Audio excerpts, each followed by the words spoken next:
Hello friends, welcome to your my YouTube channel. दोस्तों, आज की जो मेरी वीडियो है इसमें हम आज बॉन्ड्स के बारे में सीखेंगे। Types of bond in brick masonry wall. दोस्तों, बहुत बहुत इंपॉर्टेंट है। अगर आप सिविल इंजीनियर हैं, आपने एग्जाम दिया होगा, तो ये जो इंग्लिश बॉन्ड और फ्लेमिश बॉन्ड, इसका जो डिफरेंस जो आता था वो तो बिल्कुल हर एग्जाम में आता होगा। आपको पता भी होगा। वो बहुत बहुत इंपॉर्टेंट है एग्जाम के पॉइंट ऑफ व्यू से भी। और आपको पता होना चाहिए कि कौन सा बॉन्ड हम कहाँ पे यूज़ करते हैं। एक टेक्निकली जो भाषा होती है कि कौन सी जो ब्रिक मशीनरी, उसको हम मतलब कि बॉन्ड को हम क्या बोलते हैं, आपको पता होना चाहिए। ये इस टाइप का बॉन्ड है, जो हम चिनाई करवा रहे हैं, ये इस टाइप का बॉन्ड है, इस चीज़। तो इस चीज़ को पता होना चाहिए। उसी के बारे में आज हम सीखेंगे। बहुत बहुत इंपॉर्टेंट है दोस्तों। तो वीडियो को लास्ट से जरूर देखिए। और अगर वीडियो आपको पसंद आए तो वीडियो को लाइक, शेयर, कमेंट और मेरे चैनल को सब्सक्राइब जरूर कीजिए। और साथ में बेल आइकन जो है उसे जरूर प्रेस कीजिए। तो चलिए दोस्तों, वीडियो शुरू करते हैं। दोस्तों, types of bond in brick masonry wall. The mostly commonly used types of bond in brick masonry। First जो है दोस्तों, stretcher bond.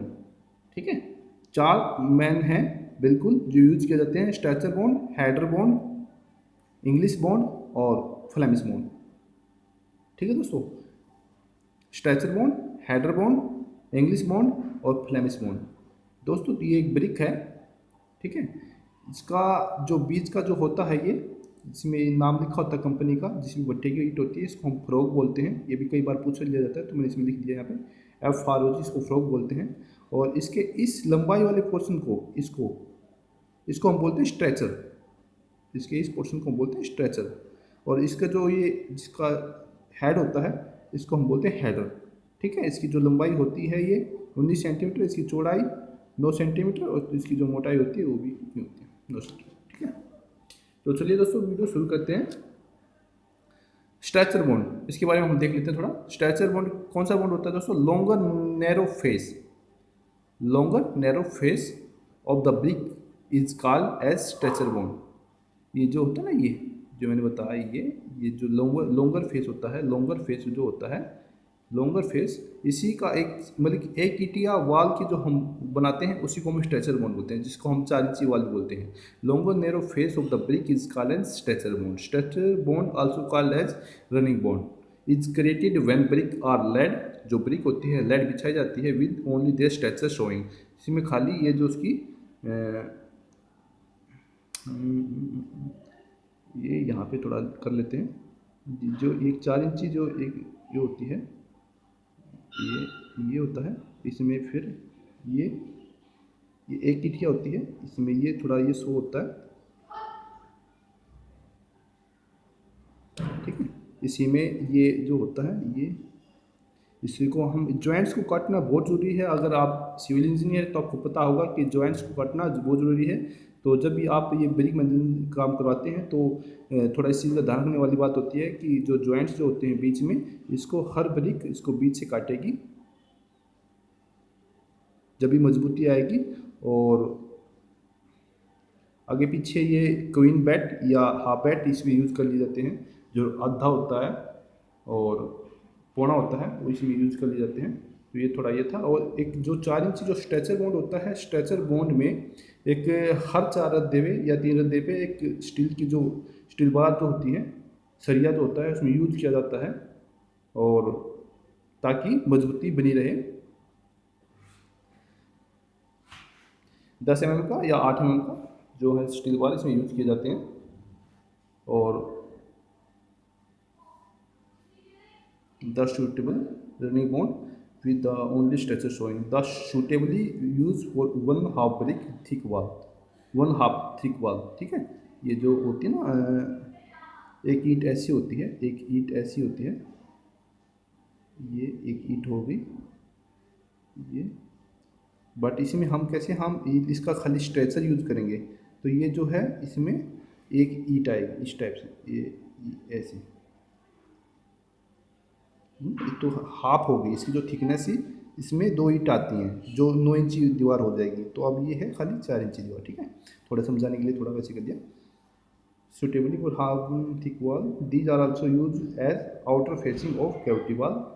Other common application of such wall as boundary wall. इसको जो मोस्टली यूज किया जाता है boundary wall के लिए यूज़ करता है। पैराफिट वाल जो छतों के ऊपर, रूफ के ऊपर जो साइड की जो बाउंड्री वाल होती है उसके लिए यूज़ किया जाता है। और फॉर एग्जांपल ये दिखाया गया है मैंने थोड़ा, ये कि ये स्ट्रेचर बॉन्ड है, ये खाली 4 इंच जो फेस होता है ना उसका, हर एक में जॉइंट्स काटेगा और हर इसको मतलब कि हर जो ये ईंट जो बिछाई जाती है उसको हर एक लेयर को हम बोलते हैं कोर्स। ये भी थोड़ा पूछ लिया जाता है तो मैं लिख दिया यहाँ पे 4 इंची वाल। और यूज बार एवरी 3 और 4 कोर्स, स्टील बार हर एक तीन मतलब तीसरी या चौथे जो होता है कोर्स होता है उसमें स्टील बार यूज़ की जाती है। मतलब कि उसके लिए भी वॉल जो है स्ट्रॉन्ग हो जाए, बिकॉज ये 4 इंची वॉल होती है, इसमें इतनी मजबूती भी नहीं होती है, इसको बहुत कम यूज़ करते हैं। बट जहाँ पे जगह भी कम होती है वहाँ पे भी इसको मोस्टली यूज़ करते हैं। वैसे बट इस वॉल को बहुत ही कम यूज़ करते हैं, बट जहाँ पे कोई ज़्यादा मजबूती की ज़रूरत नहीं होती है वहीं पे इसको हम यूज़ करते हैं। और इसमें खर्चा भी थोड़ा कम आता है, बिकॉज एक ईंट या ईंट होती है, मतलब कि 9 इंची में तो ज़्यादा खर्चा आएगा, फिर डबल ईंटें लगेंगी। ये जो होता है इसमें इसको बहुत कम यूज़ करते हैं। बट जहाँ पे ज़्यादा ज़रूरत नहीं होती, स्ट्रॉन्गेस्ट ज़्यादा मतलब स्ट्रॉन्ग वाल नहीं चाहिए होती, वहाँ पे इसको हम यूज़ कर लेते हैं खाली टेम्परेरी टाइप में। दूसरे नंबर की जो बॉन्ड होता है दोस्तों, header bond. Header bond is the shorter square face of the brick which measure 9 centimetre 9 centimetre. Header bond is also known as heading bond. ठीक है दोस्तों, ये जो है ये होता है हेडर। इसका जो फेस होता है, ईंट का जो फेस होता है ना, एक ईंट ऐसे होती है तो ईंट का जो फेस होता है ये हेडर बॉन्ड। इसमें हर एक उसमें ऐसे ऐसे ऐसे ऐसे ईंटें बिछाई जाती हैं। तो उसकी जो थिकनेस जो होगी वो 9 दीवार की 9 इंची वॉल में होता है। देखो ये थोड़ा मैं यहाँ पे, in header bond all brick in each course are placed as header on the face of the walls. जो ये होते हैं ना, एक ये ईंट है ऐसे,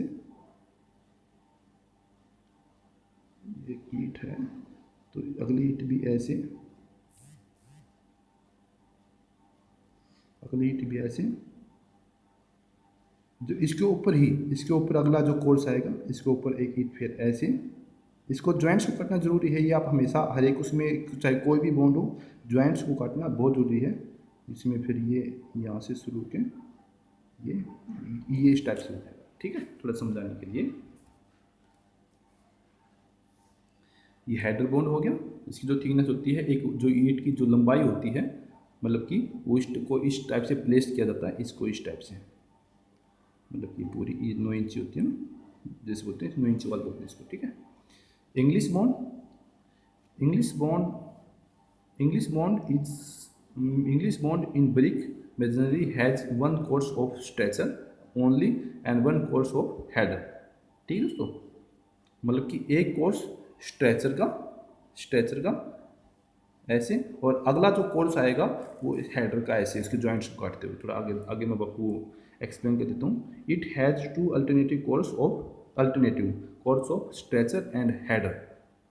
ठीक है, एक ईंट ऐसे रख दी, मतलब कि डबल आएगी, 2 ईंटें ऐसी, अगली फिर ईंटें 2 ऐसी, जो इससे अगला जो लाइन शुरू होएगी नीचे वाली उससे, तो उसमें एक जॉइंट्स को ऐसे पूरी, फिर उसमें एक पूरी जो आएगी वो ऐसे ऐसे आएगी। ठीक है, header, it has 2 alternative course of stretcher and header to break the continuity of vertical joints।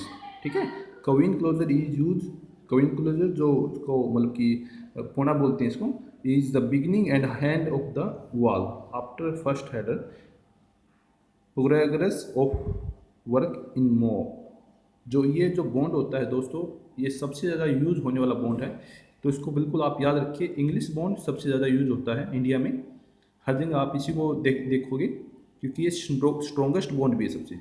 सबसे स्ट्रॉन्गेस्ट बॉन्ड भी अगर एग्जाम में पूछ लिया जाता है कि सबसे स्ट्रॉन्गेस्ट बॉन्ड कौन सा है चेन्नई में, तो इंग्लिश बॉन्ड होता है। ठीक है, it is costly because the use of brick bats is not allowed. Brick bats इसमें जो अद्दे वद्दे होते हैं इसमें बहुत कम यूज किए जाते हैं, तो इसलिए थोड़ा कॉस्टली भी पड़ता है। तो इसका थोड़ा हम थोड़ा देख लेते हैं कैसे यूज़ करते हैं। ये पूरा एक स्ट्रेचर, मतलब कि ऐसे थोड़ा मैं आपको ऐसे समझाने की कोशिश करता हूँ। ऊपर से ये एक लाइन होगी, एक दूसरी ब्रिक होगी, तो ये जो है ब्रिक, 2 ब्रिक ऐसी आएंगी, एक वाद है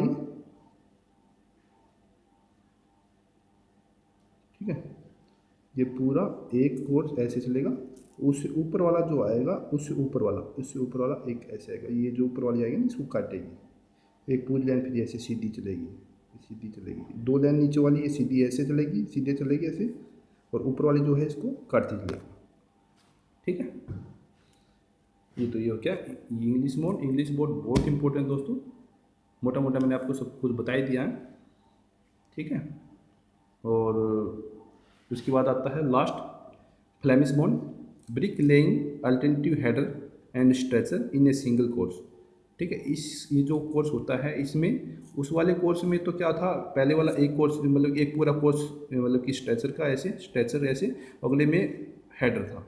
ठीक है, इसमें क्या है, एक स्ट्रेचर एक हेडर ऐसे करेंगे। Brick laying alternative header and stretcher in a single course, Flemish bond have better efficiency. जो बॉन्ड होता है इसकी जो लुकिंग एप्रिशिएंसी होता है आउटर, वो बहुत अच्छा होता है, but weaker then English bond. देखो मैंने आपको बताया ना, सबसे स्ट्रॉन्गेस्ट बॉन्ड जो है इंग्लिश बॉन्ड है, और उसके बाद जो है ये हेडर बॉन्ड है, इंग्लिश बॉन्ड, ये फ्लेमिश बॉन्ड है, मतलब कि फ्लेमिश बॉन्ड से कमज़ोर है इंग्लिश बॉन्ड से। प्रोग्रेस ऑफ वर्क लेस, इसकी जो प्रोग्रेस है उससे कम उसको यूज करते हैं। It is economically because brick beds are allowed for forming this bond, मतलब कि इसमें ब्रिक बेड्स वगैरह दे इसमें यूज कर लेते हैं, तो इससे थोड़ा इकोनॉमिकल है। और इसका जो हम थोड़ा ड्राइंग देख लेते हैं, इसमें क्या करते हैं,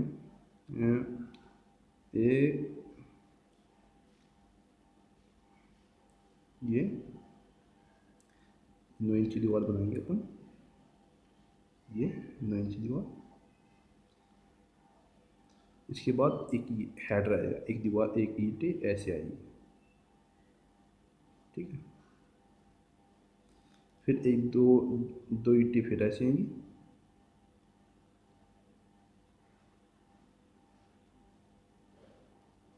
फिर एक ईंट ऐसे आएगी, बीच में मसाला आएगा अच्छे से, जो भी रेशियो होता है 4 इंची का 9 इंची का एक 6 होता है ना, उस टाइप से। जो भी मसाले में क्वालिटी में कोई कंप्रोमाइज़ नहीं, हमेशा आपको याद रखना है ये। और अगले वाली जो आएगी उसमें इसको जॉइंट्स को काटते हुए सेम ऐसे ये सीक्वेंस आएगी, मतलब इस टाइप से। ठीक है, ये था दोस्तों आज का टॉपिक, इंग्लिश बॉन्ड, मतलब कि जितने टाइप के बॉन्ड होते हैं इंडिया में या जहाँ भी यूज़ किए जाते हैं मोस्टली यही बॉन्ड होते हैं। सबसे पहला जो बॉन्ड होता है stretcher bond, header bond, English bond, Flemish bond, बहुत इंपॉर्टेंट दोस्तों। और आशा करता हूँ दोस्तों आपको मेरी ये वीडियो पसंद आई होगी। और दोस्तों आपको वीडियो पसंद आई है तो प्लीज़ मेरी वीडियो को लाइक जरूर कीजिए, कोई क्यूरी है तो कमेंट बॉक्स में जाकर जरूर कीजिए, और मेरे चैनल को सब्सक्राइब करने के साथ साथ जो बेल आइकन है उसे ज़रूर प्रेस कीजिए ताकि मेरी आने वाली वीडियो की नोटिफिकेशन आपको मिल सके। थैंक्स फॉर वॉचिंग, धन्यवाद।